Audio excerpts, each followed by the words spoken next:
সাকিব আল হাসান কি আর বাংলাদেশের হয়ে খেলার সুযোগ পাবেন? অনেকের চোখেই বাংলাদেশের জার্সিতে আন্তর্জাতিক ক্যারিয়ার শেষ হয়ে গেছে সাকিবের। ২০২৪ সালের রাজনৈতিক পট পরিবর্তনের পর থেকে দেশের বাইরে থাকতে বাধ্য হয়েছেন বাংলাদেশের সাবেক অধিনায়ক। তবে সাকিব নিজে জানালেন তিনি এখনও আশাবাদী বাংলাদেশের হয়ে আবারও খেলার সুযোগ হবে তার। শেষবার বিদায় বলার আগে অন্তত দেশের মাটিতে একটি পূর্ণাঙ্গ সিরিজ খেলতে চান বিশ্বের সাবেক এই ১ নম্বর অলরাউন্ডার।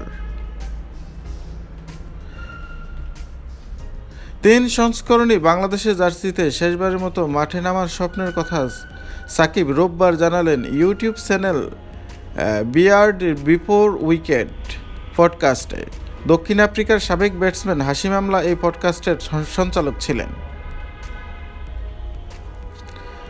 সাকিব সেখানে বলেছেন, আমার পরিকল্পনা হলো বাংলাদেশে ফিরে একটি পূর্ণাঙ্গ সিরিজ মানে ওয়ানডে, টেস্ট ও টি-20 সিরিজ খেলে অবসরে যাওয়া। আমি এমন কিছুই ভাবছি, সব সংস্করণকেই একটি সিরিজে বিদায় বলতে চাই। সেটা টি-20 দিয়ে শুরু হয়ে ওয়ানডে টেস্ট হতে পারে, আবার টেস্ট ওয়ানডে টি-20ও হতে পারে। যেভাবেই হোক আমার কোনো সমস্যা নেই। ২০২৪ সালে ভারত সফরের পর থেকেই জাতীয় দলের বাইরে সাকিব, তবে বিভিন্ন দেশের ফ্র্যাঞ্চাইজি ক্রিকেটে নিয়মিত খেলে বেড়াচ্ছেন সাকিব আল হাসান।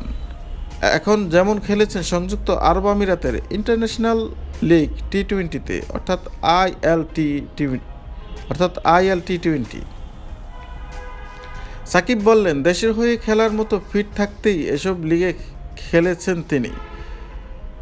দেশের হয়ে খেলা এটাই আমার স্বপ্ন, এই কারণে এখনও খেলছি। ঘরের মাঠে ভক্ত সমর্থকদের সামনে বিদায় নিতে চান সাকিব। সমর্থকদের বিদায় বলার ব্যাপার এটি, তারা সব সময় আমার পাশে ছিল, তাই দেশের মাটিতে ৩ সংস্করণের একটি পূর্ণাঙ্গ সিরিজ খেলে অধ্যায়টা সমাপ্তি টানতে চাই।